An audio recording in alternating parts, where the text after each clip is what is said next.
दोस्तों नमस्कार, मैं राजकुमार मौर्य। आप देख रहे हैं प्रखर इंडिया यूट्यूब चैनल। बहुत बड़ी खबर आ चुकी है समाजवादी पार्टी से। समाजवादी पार्टी ने अपने लोकसभा प्रत्याशियों की नई सूची को जारी कर दिया है।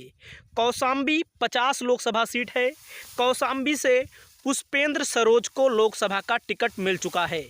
सबसे पहले हम बात करेंगे पुष्पेंद्र सरोज हैं कौन। पुष्पेंद्र सरोज इंद्रजीत सरोज के बेटे हैं। इंद्रजीत सरोज को कौशाम्बी लोकसभा सीट से प्रभारी बनाया गया था और इनके नाम को लेकर के चर्चा हो रही थी कि इनको टिकट दिया जाएगा।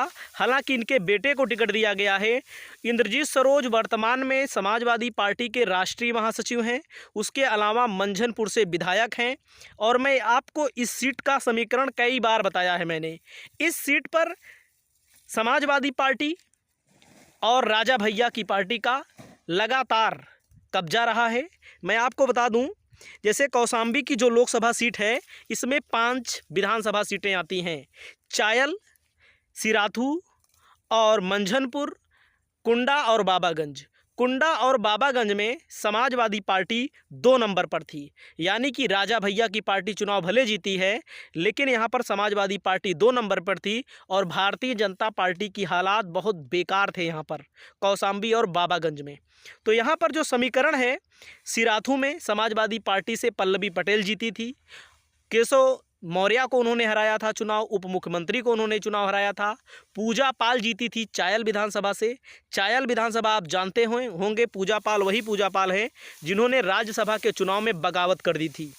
तो मैं अगली सीट का नाम बता रहा हूँ। अगली सीट है कुशीनगर।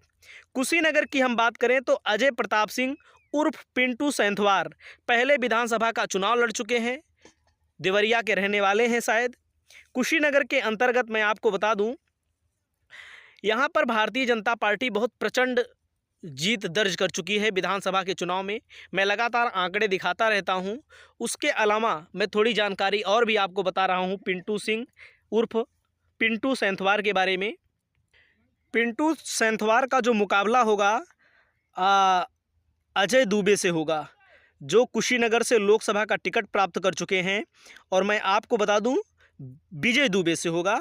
दूसरी बार इनको बीजेपी ने इन पर भरोसा जताया हुआ है और 2012 में कांग्रेस के टिकट पर चुनाव जीते थे विजय दुबे।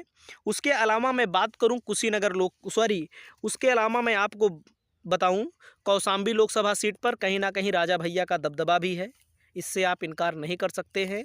राजा भैया के बीच मुकाबला देखने को मिल सकता है। राजा भैया की एंट्री महत्वपूर्ण है। विनोद सोनकर को भारतीय जनता पार्टी ने एक बार फिर से दांव पर लगाया है, तीसरी बार। 2014 में विनोद सोनकर जीते थे लगभग 42,000 वोटों से। 2019 में लगभग 38,000 वोटों से चुनाव जीते थे विनोद सोनकर।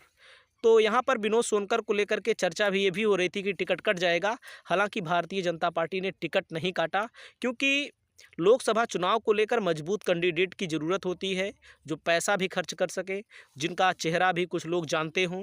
और कहीं ना कहीं यह सीट भारतीय जनता पार्टी के लिए फंस भी सकती है, जो कौशाम्बी की लोकसभा सीट है, जैसा हमारा मानना है। क्योंकि 2 बार लगातार जीते हैं।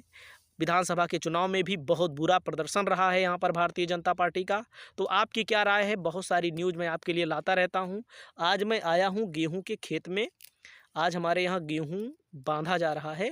तो जैसे ही न्यूज़ आई तो मैंने कहा लाओ आप लोगों को अपडेट कर देता हूँ। वैसे मैंने पहले भी बताया था,